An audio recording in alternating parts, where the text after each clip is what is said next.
E aí, galerinha? Sejam bem-vindos a mais um vídeo do nosso canal. E eu vou te explicar agora o material que a gente vai usar. Esse é um estudo da Bíblia e ele está dividido em 13 capítulos. E então, cada semana a gente vai estudar um capítulo desses. Então, se vocês tiverem alguma dúvida, deixa aqui nos comentários que a gente vai tentar responder da melhor forma possível. Sim, e se você quiser garantir o seu, você tem duas opções. Ou você vai no link da descrição e vê lá como você consegue, ou você pode conseguir ele digitalmente através do aplicativo que está aqui em algum lugar. E o nosso estudo desse semestre é esse aqui, com o tema Fundamentos do Discipulado. E hoje, nesse vídeo, nós vamos discutir um pouco sobre o capítulo 1, Instrumentos do Discipulado.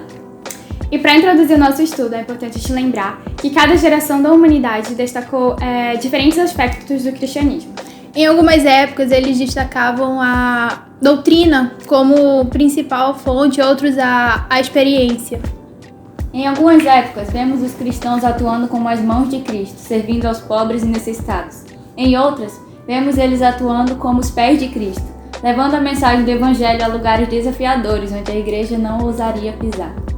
Seja usando uma camisa que nos identifique como cristãos ou através de um slogan, as mídias sociais, cada geração tem a sua maneira de expressar a sua fé. Independente de quaisquer que sejam essas maneiras, o maior desafio sempre foi descobrir o que era essencialmente o cristianismo. E a gente pode falar aqui pra você que é simplesmente seguir Jesus, ser seu discípulo e entender o significado do discipulado na sua vida. A ordem para fazer discípulos vem sendo transmitida ao longo de quase 2000 anos e isso permite que o evangelho se propague para as outras pessoas, para as outras gerações. Em Mateus 28, 19 e 20 diz: Portanto, vão e façam discípulos de todas as nações, batizando-os em nome do Pai, do Filho e do Espírito Santo. Ensinem esses novos discípulos a obedecerem a todas as ordens que eu lhes dei, e lembrem-se disto, eu estou com vocês até o fim dos tempos. O poder é prometido e a promessa é poderosa. Todos aqueles que se tornam seus discípulos nunca estarão sozinhos. Nesse verso vemos 4 verbos: ir, fazer, batizar e ensinar. Esses são os fundamentos deixados por Deus para praticarmos o discipulado.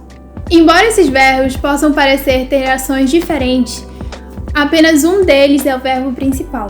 O verbo principal é fazer. E esses outros verbos auxiliam esse verbo a compreendermos o que devemos fazer. O primeiro verbo é ir, e é por isso que ele demanda tanta energia, ele demanda que nós nos movimentamos e que nós sejamos ativos. Ou seja, é a primeira coisa que nós devemos fazer, nos propor aí a missão.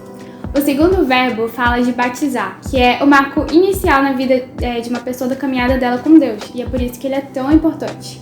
E o terceiro e último é ensinar. O cristianismo é cheio de ensinamentos de Jesus, então a gente tem que ensinar as pessoas assim como Cristo ensina pra gente, tanto sobre o tempo, sobre a vida, sobre tudo que ele fala pra nós.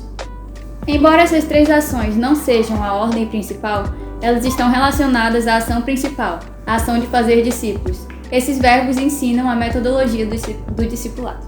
Jesus poderia ter escrito diversos livros, feito diversos sermões, mas não. Ele decidiu ensinar os seus discípulos, ou seja, o discipulado tem a ver com as pessoas. E quando Jesus foi para o céu, ele deixou essa missão a seus discípulos para fazerem outros discípulos. E é por isso que todo mundo que diz ser seguidor de Cristo tem que estar envolvido com a missão, porque essa é a nossa responsabilidade. Depois dos discípulos sobrou nós, e agora é a nossa vez de fazer a nossa parte. E para a gente conseguir fazer isso da melhor maneira possível, a gente precisa entender 2 pontos. O primeiro é que o discipulado se baseia em relacionamento, e o segundo é que ele não acontece por acaso. Sim, o método de Cristo era o relacionamento com as pessoas. E é fundamental que nós desenvolvamos a proximidade com elas através do esforço pessoal.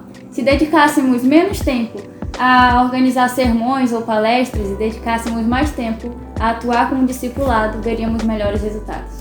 Exige tempo, esforço e muita dedicação. E muitas vezes é feito de qualquer jeito e muito mal feito. Mas para Deus a gente tem que fazer da melhor maneira, tem que fazer de coração. Gente, Jesus é o nosso maior exemplo. Em João 13,15 diz: porque eu lhes dei o exemplo para que, como eu fiz, vocês façam também. Os discípulos aprenderam tudo com Jesus. Eles aprenderam a orar vendo Jesus orar. Eles aprenderam o quanto era importante a palavra, vendo como Jesus dependia dela. E eles aprenderam sobre o amor, vendo Jesus em ação no seu ministério. Paulo expressa a mesma ideia em 1 Coríntios 11:1, quando ele diz: Sejam meus imitadores, como eu sou imitador de Cristo. A qualidade de um discípulo é determinada pela qualidade do exemplo que ele está seguindo. Paulo também nos ensina outra coisa em 2 Timóteo 2:2. E as palavras que me ouviu dizer na presença de muitas testemunhas, confias a homens fiéis que sejam também capazes de ensinar aos outros. Assim como Paulo ensinou outras pessoas e essas outras pessoas foram ensinando outras, formando assim uma cadeia, que nós possamos fazer isso em nossa geração. Jesus via em cada pessoa alguém que deveria receber o chamado para o seu reino. Ele ia ao encontro delas, se interessava em suas ocupações diárias. Então, que nós possamos seguir o exemplo de Jesus e nos relacionarmos com as pessoas, para que elas possam ver em nós o caráter de Cristo e assim possamos cumprir a nossa missão. Exatamente. Esse aqui só foi o primeiro capítulo de toda essa lição que nós vamos ter sobre discipulado. Com certeza nós vamos aprender muitas outras coisas. Mas o que nós podemos tirar mais importante dessa lição é a ação, que nós devemos agir, que nós devemos ir atrás das pessoas e termos relacionamentos reais e verdadeiros com elas e mostrar o amor de Cristo através de nós. E mesmo que a pessoa tenha um coração endurecido e que palavra, argumento, nada funcione, eu tenho certeza que o amor de Cristo é capaz de fazer essa transformação na vida dela.